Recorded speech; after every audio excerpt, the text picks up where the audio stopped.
రఘురామకృష్ణరాజుకు ticket లేదు. వాస్తవంగా ఆయన గత ఎన్నికల్లో వైసీపీ తరఫున గెలిచాడు. ఆ తర్వాత వైసీపీలో తిరుగుబాటు చేశాడు. వైసీపీ అఫీషియల్ ఎంపీగా కొనసాగుతూ రోజు జగన్పై మాట్లాడుతూ వచ్చాడు. ఈ ఎన్నికల వేళ ఆయన వైసీపీకి వ్యతిరేకంగా పార్లమెంటుకు పోటీ చేస్తాడని ఆశించాడు. తెలుగుదేశం పార్టీ తనకు టికెట్ ఇస్తుందని భావించారు. కానీ పొత్తులో భాగంగా అది టీడీపీ కాకుండా బీజేపీకి పోయింది. బీజేపీ కూడా తనకే సీట్ ఇస్తుంది అని రఘురామకృష్ణరాజు ఆశించాడు. కానీ బీజేపీకి కూడా అతనికి సీట్ ఇవ్వలేదు.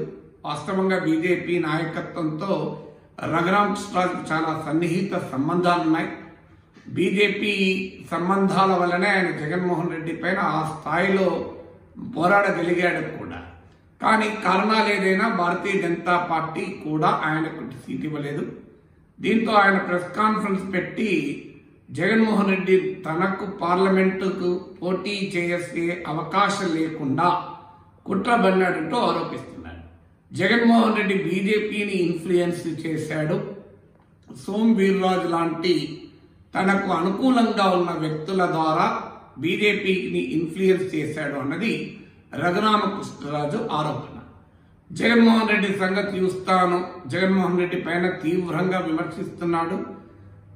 తనకు సీట్ రాకపోతే ఆయన మొదలు ప్రశ్నించాల్సింది టీడీపీ, బీజేపీ, జనసేన కూటమి.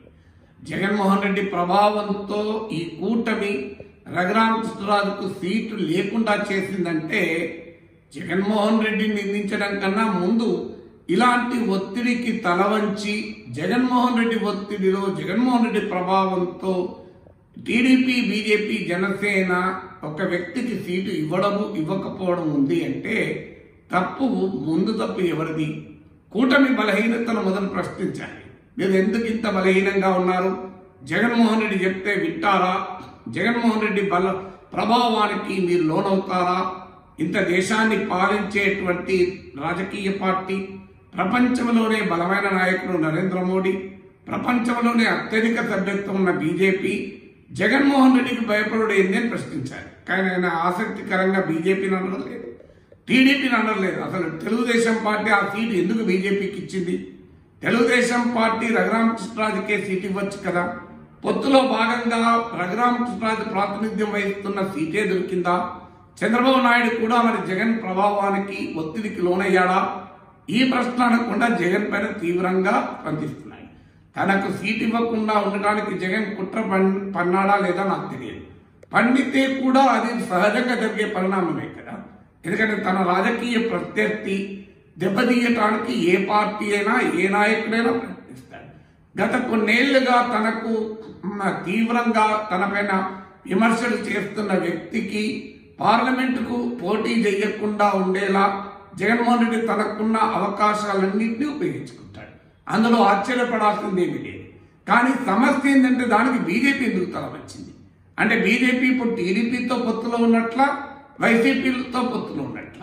ఒకవేళ బీజేపీ తల వంచింది అనుకోండి, చంద్రబాబు నాయుడు ఎందుకు ఈళ్ళు అయ్యాడు బీజేపీకి? లేదు, ఇక్కడ జగన్ పైన పోరాడుతున్న అంత ప్రఖ్యాతమైన వ్యక్తిని మనం నిలబెట్టాల్సిందే, మా అభ్యర్థికైనా నిలబెడతాడు, లేదు మీరు టికెట్ తీసుకుంటే మీ అభ్యర్థికైనా నిలబెట్టండి, లేదా మన ఇద్దరము కలిసి సంయుక్త క్యాండిడేట్గా ఇండిపెండెంట్గా అయినా మద్దతు ఇద్దాం అనాలి. కానీ జగన్మోహన్ రెడ్డి కుట్రలకు బీజేపీ తల వంచితే టీడీపీ కూడా ఎందుకు వత్తాసు పలకాలి? జగన్మోహన్ రెడ్డి రఘురామకృష్ణరాజు పైన పగ తీర్చుకున్నాడా, కసి తీర్చుకున్నాడా, కుట్ర పన్నాడా? అవన్నీ సహజంగానే చేస్తాడు. తనను వ్యతిరేకించే వ్యక్తి, తను ఇంతగా నడుతున్న వ్యక్తిని ఎంపీగా గౌరవప్రదంగా పార్లమెంటు పంపాలని జగన్మోహన్ రెడ్డి ఎందుకు కోరుకుంటాడు? అందువల్ల తప్పు పట్టాల్సిన టీడీపీ, బీజేపీ, జనసేన కూటమికి కాకుండా జగన్మోహన్ రెడ్డి అంటే ప్రయోజనం ఏముంటుంది?